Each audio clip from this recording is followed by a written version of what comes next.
అధికారులు. ఇది viable project కానే కాదు. ఇప్పుడు మీరు తుమ్మిడిహట్టి కంపల్సరీ కడతారా? కట్టే ప్రయత్నంలో ఉన్నాం. అక్కడ కడితే కొంత మేరకు ఈ కాళేశ్వరం ప్రాజెక్ట్ కి లాభం చేకూరుతుంది. అంటే ఈ వృధా వ్యయాన్ని తగ్గించుకొని దాన్ని ఆచరణలోకి తీసుకురావాలి, ఆ పెట్టిన డబ్బులు కొంచెం సాధ్యం చేసుకోవాలనుకుంటే తుమ్మిడిహట్టి కట్టడం అనేది అనివార్యం. కానీ సార్ ఇప్పుడు ఒక మాట, మీరు నిజామాబాద్ పరివాహక ప్రాంతం ఎస్ఆర్ఎస్పీ మనం చూస్తున్నాం.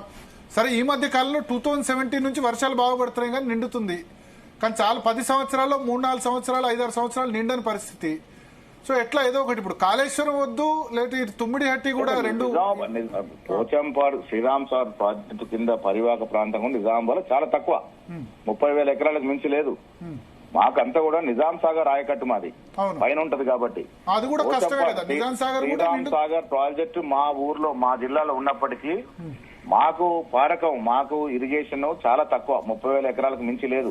పారకం అంతా కూడా కరీంనగర్ వరంగల్, పారకం అంతా కూడా కరీంనగర్ వరంగల్ ఖమ్మం, కరీంనగర్ వరంగల్ కి ఎక్కువ పారకం. ప్రాజెక్టు మా జిల్లాలో ఉంది కానీ మాకు సాగునీటికి వచ్చేటువంటి నీరు కేవలం 30,000 ఎకరాలకు మాత్రమే, 30,000 ఎకరాల చిల్లరకు మాత్రమే. అది ఆర్మూర్ కాన్స్టిట్యున్సీ ఎక్కువ. ఆర్మూర్ బాలకొండ ఆర్మూర్ లో వస్తుంది.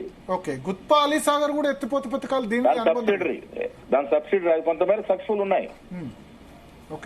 ఇప్పుడు వీళ్ళు ప్యాకేజ్ 20, ప్యాకేజ్ 21, ప్యాకేజ్ 22 కంప్లీట్ చేస్తే, ప్యాకేజ్ 21 కంప్లీట్ అయింది. ఈ 2 ప్యాకేజీలు కంప్లీట్ చేస్తే పుష్కలంగా శ్రీరామ్ సాగర్ ప్రాజెక్ట్ నుంచి పైకి నీరు అందించుకునే అవకాశం ఉన్నప్పటికీ కూడా ఉద్దేశపూర్వకంగా కాంగ్రెస్ పార్టీకి పేరు వస్తుందని ఆ ప్రాజెక్టు పెండింగ్ పెట్టి ఈ వాటర్ అంతా తిప్పి అంటే 70-80 కిలోమీటర్లు వెనక్కి తీసుకెళ్తే నీరు వచ్చే అవకాశం ఉన్నప్పటికీ కూడా దాన్ని తిప్పి సిద్దిపేట వరకు తీసుకొచ్చి సిద్దిపేట శ్రీరామ్ సాగర్ అంటే 250 కిలోమీటర్లు తిప్పడం జరిగింది.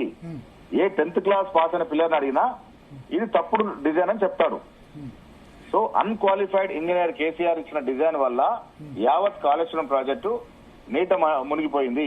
ఇది వాస్తవం. సరే ఇప్పుడు మేడిగడ్డ దగ్గర పిల్లలు గుంగిపోతే అక్కడ కట్టిన కాంట్రాక్టరో లేకపోతే అక్కడ ఉన్న ఇంజనీర్లు తప్పు గానీ కేసీఆర్ ఎట్లా తప్పు అవుద్ది? ఆయన రోజు అక్కడ ఉండి కూర్చొని కేసీఆర్ తప్పుడు డిజైన్ వల్ల ఆనాడు కేసీఆర్ ముఖ్యమంత్రిగా అహంకార ధోరణితో నేనే సర్వము, నేనే ఇంజనీరు, నేనే ముఖ్యమంత్రి, నేనే ఫైనాన్స్ మంత్రి అనే విధంగా వివరించింది కాబట్టి ఈ పని ఇంత దాచికం దాపురించింది మనకు.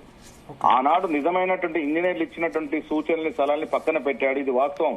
ఇప్పుడు రిటైర్ ఇంజనీర్లు చెబుతా ఉన్నటువంటి మాటలు ఏంటంటే ఆనాడు మా మాటలకు అసలు విలువ ఇవ్వలేదు. కేసీఆర్ హెలికాప్టర్లు తిరుగుతూ కింద డిజైన్ వేయడం జరిగింది.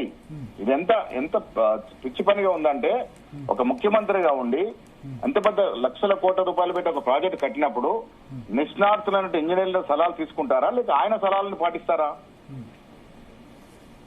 ఆయన ఇంజనీర్ కాదు, ఆయనకి ఎట్లా తెలుస్తుంది ప్రాజెక్ట్ ఎట్లా వైబుల్ అయితే ఆయనకి ఎట్లా తెలుస్తుంది?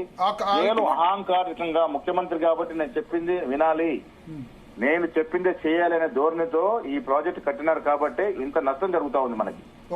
ఒకటి ఇప్పుడు బీఆర్ఎస్ ఒక అలిగేషన్ ఏం చేస్తుందంటే ఈ ప్రాజెక్ట్ కట్టింది ఎల్ఎన్టీ మా ఆయనలో